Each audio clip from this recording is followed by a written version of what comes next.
Okay, welcome to the new episode of my podcast. Kunst musst du nicht verstehen, or this time in English. There's nothing to understand in art. And why did I switch to English this time? Because my special guest, Karin Volpp-Gardela, is here today. She lives in the US. And hello, Karin. Hi. I'm very happy to have Thanks you for having here. Mhm. And I'm happy that you contribute to this episode today. You came here with a proposal for a picture from a very special artist I didn't know before. But before we go into the picture, I would like to introduce you to our listeners. And yes, so Karin has a website where you can read a lot about her. She writes on her website that she's a question asker and a lifelong pursuer of what's beyond the horizon line. And her main question is, how can we embody our full potential as human beings? Very interesting, of course. And Karin uses tarot images, astrology, human design, and gene keys as tools to support this. And a quote from her website is, "I am deeply interested in community, in the tribal bonds we create." And now some facts about Karin. Karin, yes, she grew up in Germany on a farm in a rural village. And yes, that's, I think, this is what we have in common. Yes, when she was 22, she arrived in the US with only a backpack. She owned a coffee house in Venice, in California. There was a little in between, but yes, I did. Okay, a little in between. Yeah. Okay. She worked for a non-profit arts organization for at-risk children. She moved to Australia in 2012, sold electricity there from door to door. And she owns a bachelor in business management and an advanced diploma in art therapy. She served with an environmental protection non-profit organization, and since June of this year, 2022, she's transforming full-time into the work which has been calling her since the early 20s. Yeah, maybe you want to expand on this, Karin. Actually, that's pretty straightforward. I've been moving around quite a bit to figure out what I want to do, and I'm always been someone who goes, okay, this looks interesting, let's give it a shot. And of course, in talking to you today, but I think what's important is the fact that I actually studied art therapy in Australia, and for me, images, whether that's tarot images or just not just, or a piece of artwork that someone's created, there's incredible information in there that both gets, I think, transferred to the viewer, that sort of causes a reaction and sort of something to happen in that person's energy field, but also looking at a piece of art that someone created is also very indicative of their own state of mind and what they're trying to say. So reading images is one of my favorite things to do. Yes, and I think this is the kind of miracle I see in art too. And this is so interesting. And I propose that we start now with the picture. Yeah. The artist is Leonora Carrington. And I don't know if you know her. Karin, of course, you know her, but our listeners. So I just give a short description of her life, or the base data. She is a British Mexican artist and was born in 1917 in England, in Lancashire, and she died in 2011 in Mexico City. She was a surrealistic painter, sculptor, and also an author. She studied art in London, and for some years she lived together with a German surrealist painter, Max Ernst, until World War II started. Leonora fled to the US, and 1942 she went to Mexico, where she lived until her death. And yes, Leonora's work is part of the collections of all the big museums of the world. For example, her work can be her work is part of the collection of the Modern Art Museum in New York, of the Tate Museum, and also of Museum of Modern Art in Mexico City. And by the way, there is an exhibition currently in Venice, in Italy. It's the Biennale. I don't know how it is pronounced in English. Karin, you have to help me. Biennale. Yeah, okay. So let's dive into this picture. It's a picture from 1974, and it's a color screen print, or serigraphy, color serigraph on paper. Serigraph is, yes, it's the same in English. And the size is 88.9 to 69.9 centimeters. So yes, what do we see here? Strange things going on. Actually, I've listened to some of your podcasts before, and you do a really great job just describing what's there. So why don't you just try describe it just a little bit for people who only have audio, and then we'll jump into interpreting. Yes, okay. Thanks for this. The first thing, or the most striking part of the picture is the red bird with a white head and the spray flask of a man standing on the right side of the bird. And this man is wears a black coat, black shoes, black socks, a black hat, and he has a chain with I can't really recognize the symbol hanging on his chain, or I don't know the English word of this part of the chain. The man is really old. He has white hair and a very sharp nose, widely opened eyes, and wrinkles in his face.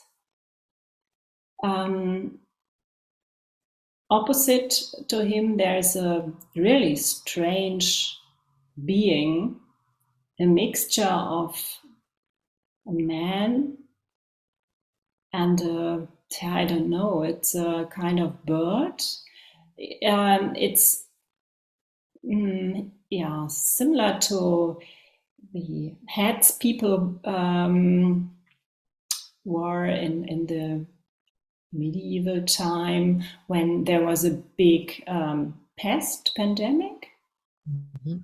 And yes, it's a kind of secret ritual they do with a bird. This is my interpretation. The bird, by the way, is, yes, as the title of the picture says, is within a bath. It's kind of, bowl. And you can see the water, the blue water in this bowl. The background of the picture is gray without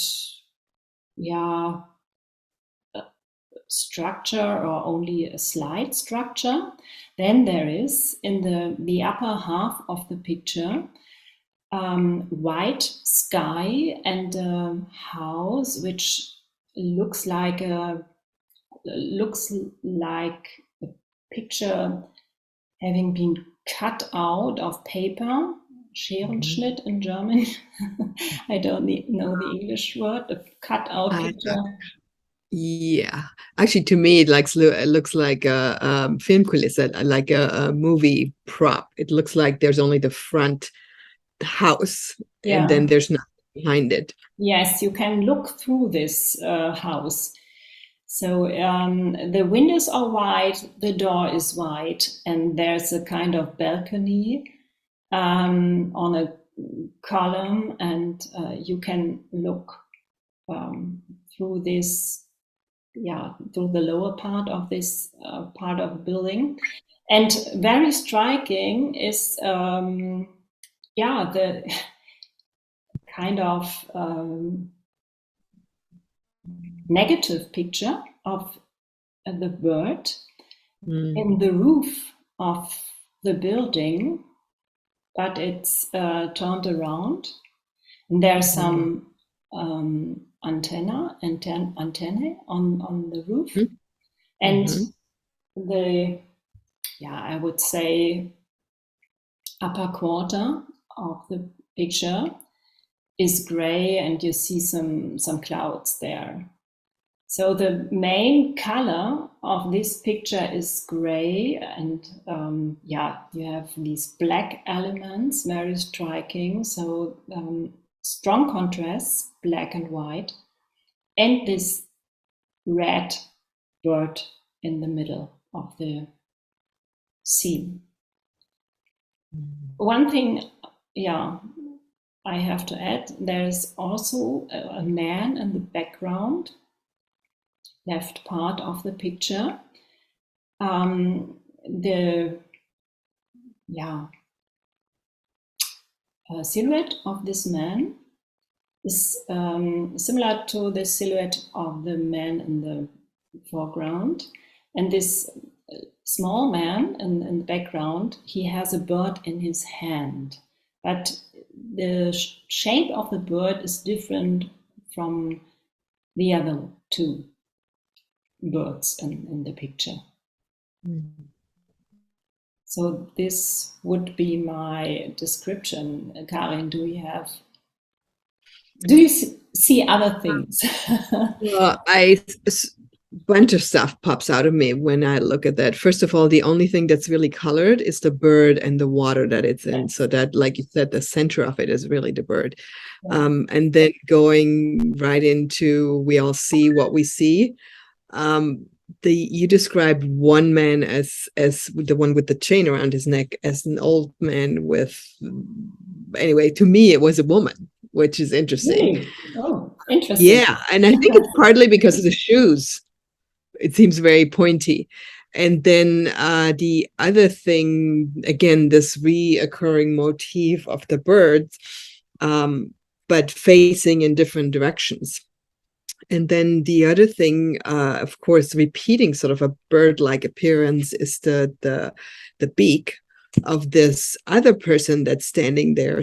And it looks like one of those plague masks that they used to wear. And it's interesting that you mentioned that there's a show in Venice, because that's one of the in Venice, when they have carnival, that's one of the masks that they're using, is these beaks. Yes. Yeah. Even though and it's more decorative now and sort of mysterious, but in the olden days, the reason they did that, they had actually in that beak there were herbs that were supposedly keeping them from getting infected, which probably didn't work so well. But it's, to me, interesting that there is these two, and both, I think these figures are older, that are bathing the bird, and then looking at the man or woman, whatever that is, it's like she has a spray can that she's sort of spraying the bird with something, which I find interesting. Yeah.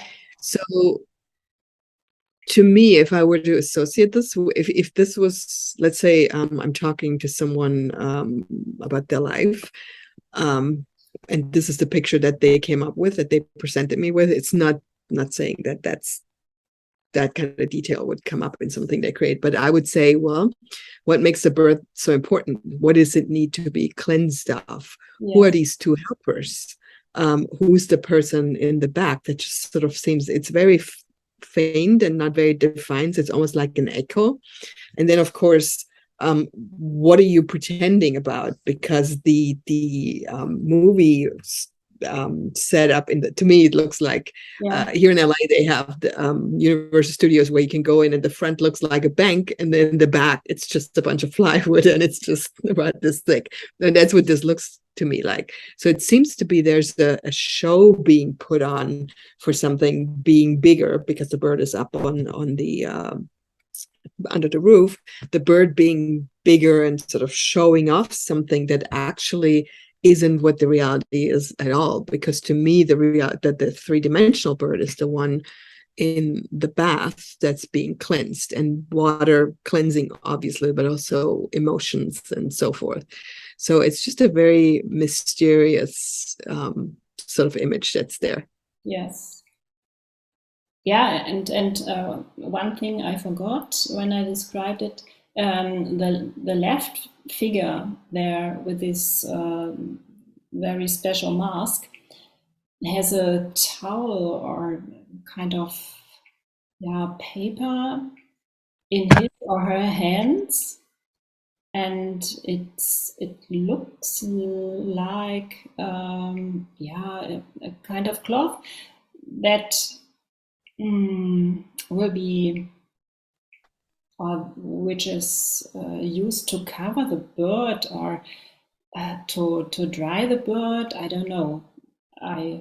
It's very close to the center of the picture, this white sheet of paper or cloth, and it's part of the cleansing, rinsing procedure. But when I'm looking at the shape of this bowl, it's like a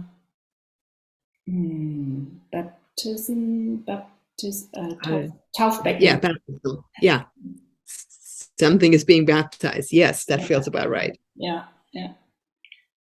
But it's this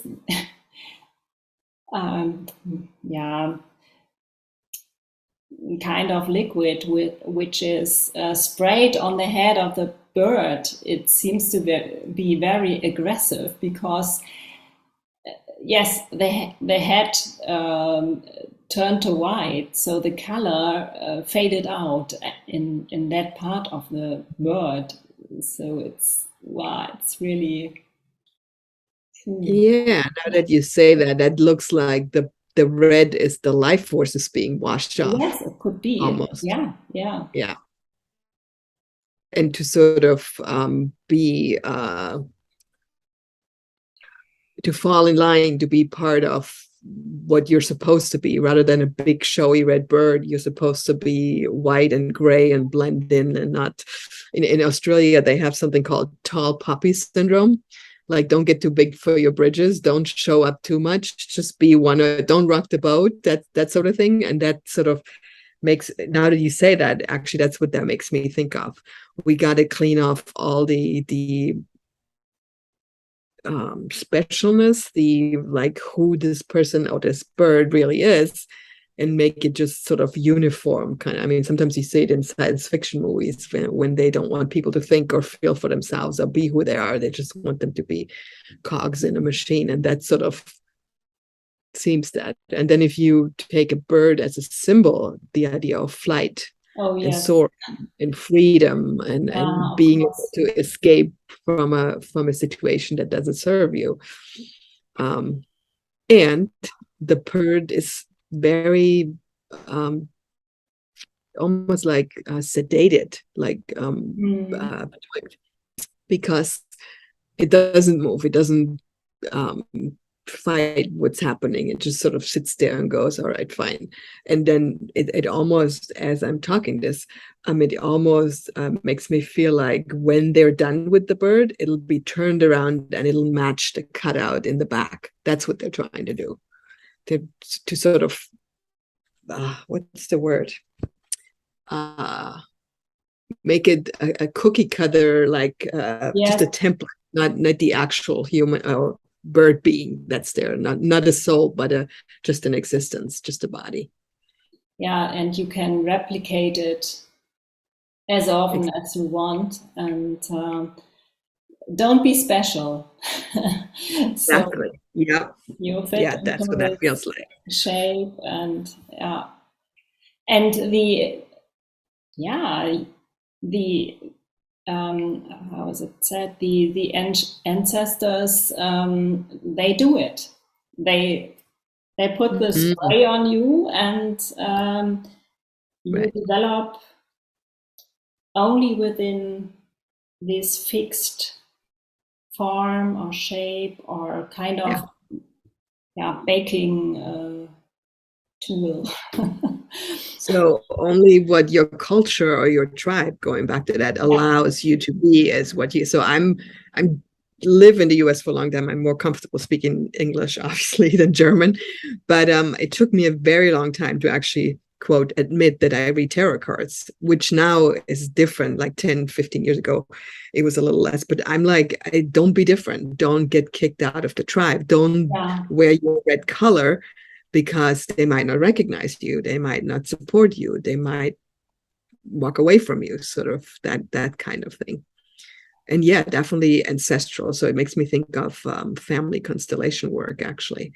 That sort of reaching back and looking at the patterns that might not even be ours, and that we're just carrying out of loyalty to our family or our community, and think we have to adhere to that.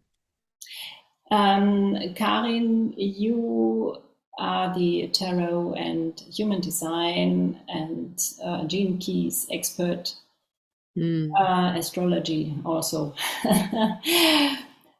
Would you like to add something? About her? About Leonora Carrington, and why she went into this direction of painting and art? Yeah. So she, in terms of astrology, I don't have a birth time, which makes it a little less exact, but she's an Aries with most likely a Libra moon. So that's an approaching full moon situation. So you have these opposing forces that are very strong in the chart. So anybody who's born around the full moon has these, I'm over here, I'm this, and then I'm the complete opposite over here. So that would be something that very much would ask her to grow. And she has a lot of other planets in Aries. So she definitely had the courage to pick up and move to Mexico City. She probably, I don't know if she spoke Spanish or whatever, but she made a life for herself in that new country. She also, in human design, and again, same problem, don't have the birth time, but she has what you call the incarnation cross of penetration. And her life design is called the Gate of Shock. So she was once very unorthodox, very much into breaking the rules. Like you can see here, she would be the bird that would have been like, you know what, F you, I'm out of here. I'm not, don't, although this seems very actually vulnerable. So maybe that's an expression of her own sort of processing and working with what's expected of her. The gate of shock is sort of described like someone who, if you have a frozen sea and they come and they punch through, sort of making a mess and making an opening, but then walking away and then letting someone else deal with what's happening. So, and she also has, as her conscious earth, she has gate 57, which is the gate of intuition. So she very much was I believe, into this following her gut and letting her feelings and her connection to the larger whole guide her into what she was doing. I read a little bit about her. There's numerous female artists. I think there's even a couple of movies made about her that came and stayed with her and sort of later talked about what a huge up level that was for them, how much they were influenced by her and by her continuously putting herself out there. So again, this gate 51 of shock of like, okay, so you're an artist, but what are you really, what's meaningful? What are you contributing to the world? And many of these women came back, I think, as much more focused on, well, feminism and personal power and expressing who we truly are. So she was a really early pioneer of just doing what feels great and who you like, living your potential, which I say, this is my thing. I want people to be who they are. And if it's your potential to just have a garden and do that, that's totally fine. But if your potential is to go out and express yourself, totally, I makes me want to have known her, kind of. Let me just look at her. So again, it doesn't help that she doesn't have, that I don't have the time, but I'm seeing, so her Uranus, the planet Uranus, is conjunct, and since I know your chart, it's conjunct your sun and my moon. So we clearly, there's a connection where we feel sort of the kind of kindred spirit. I can relate to this. It's in Aquarius. I can relate to this need for freedom and rebellion, and doing my own thing and not letting people tell me what I need to do. So I think she was a powerhouse. Awesome. I think we're running out of time, so I want to be it's really a pity that the time is over. Thank you so much, Karin, for being here. And I will mention all information about you in the show notes. And maybe we can proceed in another session or with another picture. I'd love to do this. I'd love to do this with a different one in 2-3 weeks or whatever. Maybe we can, I'm happy to do like one a month or whatever you want to do. So I think it's fascinating. So let's keep talking. Yeah. Thank you for your recommendation for this picture. I really didn't know Leonora before, and it's a great, treasure which opened for me, or which has been opened for me. So thank you, Karin. Okay. Thank you for having me. This is great. And this was my first time ever being a podcast guest. So really thank you for having me. Nice. Okay. It was a pleasure. All right. Okay. Bye.